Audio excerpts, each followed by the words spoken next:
Hello दोस्तों, कैसे हैं आप सभी। मैं स्वागत करता हूं आपके मेरे चैनल पर जिसका नाम है लीगल पेडागोजी।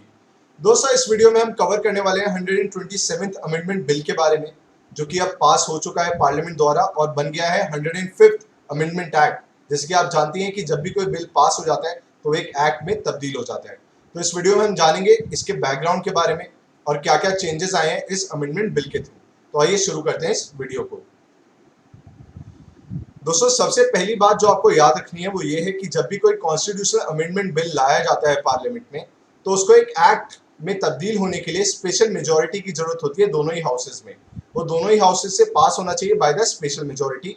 स्पेशल मेजोरिटी जिसको मैंने आपको एक्सप्लेन किया था अपनी पुरानी वीडियोस में। तो दोस्तों, ये 127th कॉन्स्टिट्यूशनल अमेंडमेंट बिल जो है, इसको 386 वोट्स इसके फेवर में कास्ट किए गए लोकसभा में और ये पास हुआ। वैसे ही राज्यसभा में भी कोई भी वोट इसके अगेंस्ट नहीं कास्ट किया गया और अब ये 105th अमेंडमेंट एक्ट बन चुका है।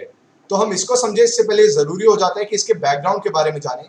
तो सबसे पहले हम जानते हैं कि मंडल कमीशन कॉन्स्टिट्यूट किया गया था मोरारजी देसाई की गवर्नमेंट के टेन्योर के दौरान, जिसमें बोला गया था कि मंडल कमीशन ये रिकग्नाइज करेगा कि ऐसी कौन कौन सी कम्युनिटीज हैं हमारे देश में जो सोशली और एजुकेशनली बैकवर्ड हैं, और उनको फिर उसके अकॉर्डिंग रिजर्वेशन दिया जाएगा in educational institutions and in public employment.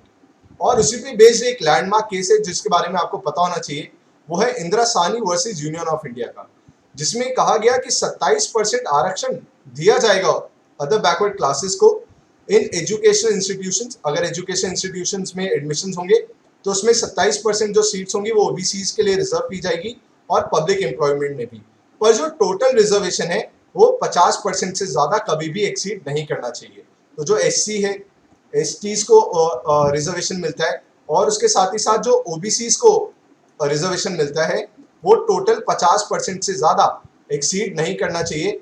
ये बोला गया था in the case of Indira Sahni versus union of India. तो दोस्तों, इन द ईयर 1993 में national commission for backward classes बनाया गया।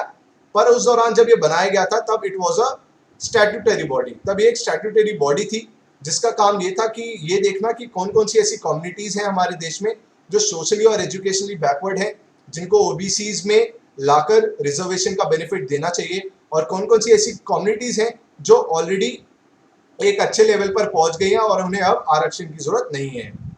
पर दोस्तों, 102nd अमेंडमेंट एक्ट लाया गया फिर इन द ईयर 2018।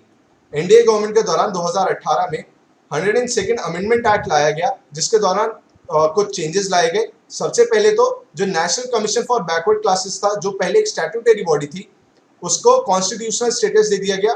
वो एक कॉन्स्टिट्यूशनल बॉडी बन गई और दो आर्टिकल्स इंसर्ट किए गए बाय 102nd अमेंडमेंट एक्ट। पहला आर्टिकल था आर्टिकल 338B, जो कि डील करता है कि national commission for backward classes जो होगा उसका स्ट्रक्चर क्या रहेगा, उसकी ड्यूटीज क्या होंगी और उसकी पावर्स क्या होंगी, और उसको एक कॉन्स्टिट्यूशनल स्टेटस दे दिया गया। दूसरा आर्टिकल था आर्टिकल 342A, जो कि ये कहता था, पहले मैं आपको बताऊं कि पहले जो ओबीसीज को ये जो पावर थी कि किसी कम्युनिटी को ओबीसी कंसिडर किया जाए या नहीं किया जाए, तो उसके लिए स्टेट अपनी एक अलग लिस्ट बनाती थी, जिसमें वो स्टेट लिस्ट के अंतर्गत जो उसको पावर दी गई थी, और वो अलग अलग कम्युनिटीज को ओबीसीज लेबल करती थी और उन्हें रिजर्वेशन देती थी। और सेंट्रल लेवल पे सेंट्रल गवर्नमेंट एक अलग ओबीसी लिस्ट बनाती थी। पर जब 102nd अमेंडमेंट एक्ट आया तो आर्टिकल 342A इंसर्ट किया गया, जिसमें पावर दे दी गई प्रेसिडेंट को कि president in consultation with governor अब ओबीसी लिस्ट बनाएंगे, और सारी पावर शिफ्ट कर दी गई सेंट्रल गवर्नमेंट के हाथों। तो अब स्टेट गवर्नमेंट के पास कोई भी ऐसी पावर नहीं बची कि वो ओबीसी लिस्ट तैयार कर पाए और उन्हें स्टेट लेवल पर रिजर्वेशन दे पाए। उसका नतीजा क्या निकला वो देखा गया मराठा जजमेंट में, जिसको पास किया गया था by the honourable supreme court by the majority of 3:2।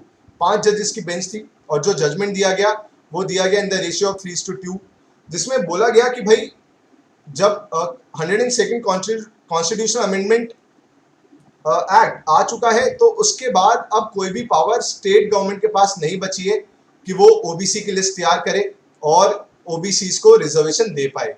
तो इसलिए ही जो महाराष्ट्र गवर्नमेंट है वो मराठा उसको जो आरक्षण देने की बात कर रही है वो नहीं दे सकती है, क्योंकि 102nd कॉन्स्टिट्यूशनल अमेंडमेंट के बाद ये पावर स्टेट गवर्नमेंट से ले ली गई है।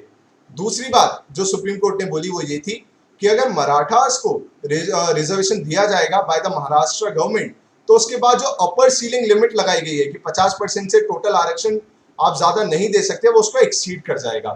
तो इन दोनों के बेसिस पे जो मराठा रिजर्वेशन दिया जा रहा था महाराष्ट्र गवर्नमेंट द्वारा, उसको नल एंड वॉइड कर दिया गया, अगेंस्ट द कॉन्स्टिट्यूशनल प्रोविजंस उसको माना गया।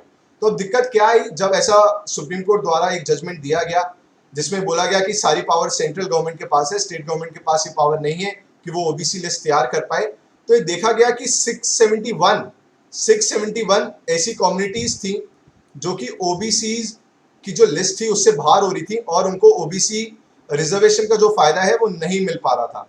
तो उसके बाद फिर लाया गया 127th कॉन्स्टिट्यूशनल अमेंडमेंट बिल, जिसके बारे में हम बात कर रहे हैं, जो अब 105th कॉन्स्टिट्यूशनल अमेंडमेंट एक्ट बन गया है, और उसके द्वारा क्लॉज 3 ऐड किया गया आर्टिकल 342A में, जिसने ये बोला कि भाई स्टेट गवर्नमेंट के पास भी ये पावर है कि स्टेट गवर्नमेंट भी चाहे तो अपनी अलग ओबीसी लिस्ट तैयार कर सकती है, ये डिसाइड करके कि कौन कौन सी कम्युनिटीज सोशली एजुकेशनली बैकवर्ड है और उनको स्टेट लेवल पर रिजर्वेशन दे सकती है। वहीं जो सेंट्रल गवर्नमेंट है वो भी अपनी लिस्ट तैयार कर सकती है, सेंट्रल लेवल पे जो भी एडमिशन होंगे या एम्प्लॉयमेंट होगी तो उन कम्युनिटीज को रिजर्वेशन दिया जाएगा ओबीसी का, और स्टेट जो है, स्टेट को भी ये जो पावर है ये वापस दे दी गई बाय 127 कॉन्स्टिट्यूशनल अमेंडमेंट बिल। तो मेन बात यही है कि इस बिल के थ्रू जो पावर पहले पूरी सेंट्रल गवर्नमेंट को दे दी गई थी उसको शिफ्ट कर दिया गया स्टेट गवर्नमेंट के पास। अब सेंट्रल लेवल पे भी ओबीसी की लिस्ट तैयार की जा सकती है और सेंट्रल लेवल पे भी आरक्षण दिया जा सकता है अगर आपकी कम्युनिटी ओबीसी लिस्ट में फॉल करी है prepared by the central government, और स्टेट लेवल पे भी रिजर्वेशन का बेनिफिट दिया जा सकता है बाय द स्टेट गवर्नमेंट और वो अपनी ही एक ओबीसी लिस्ट तैयार कर सकते हैं।